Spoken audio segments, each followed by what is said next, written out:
அண்மை செய்தி. விருதுநகர் மாவட்டம் முத்துசாமிபுரம் பகுதியில் உள்ள பட்டாசு ஆலையில் தீ விபத்து ஏற்பட்டிருக்கிறது. இந்த தீ விபத்தில் ஒருவர் படுகாயமடைந்திருக்கிறார். கூடுதல் விவரங்களை வழங்குவதற்காக எமது செய்தியாளர் செந்தில்குமார் இணைப்பில் இருக்கிறார். வணக்கம் செந்தில்குமார், இந்த தீ விபத்திற்கான காரணம் என்ன? முழு விவரங்களை பதிவு செய்யலாம். விருதுநகர் மாவட்டம் சாத்தூர் அருகே உள்ள முத்துசாமியாபுரம் பகுதியில் குருநாதன் என்பவரும் சொந்தமான பட்டாசு ஆலை செயல்பட்டு வருகிறது.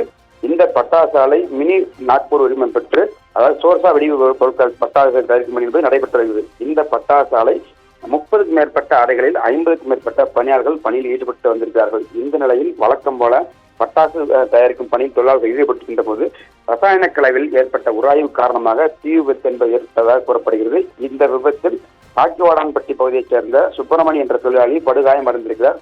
அவரை மீட்டு சிவகாசி அரசு மருத்துவமனைக்கு சிகிச்சையாக அனுமதிக்கப்பட்டிருக்கிறார்கள். மேலும் தகவல் இருந்து வந்த தீயணைப்பு துறையினர் மற்றும் காவல்துறையினர் மீட்பு பணியில் ஈடுபட்டு வருகிறார்கள்.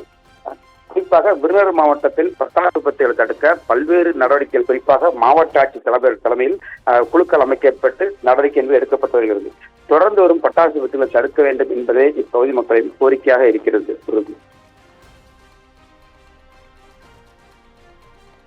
விவரங்களுக்கு நன்றி செந்தில்குமார்.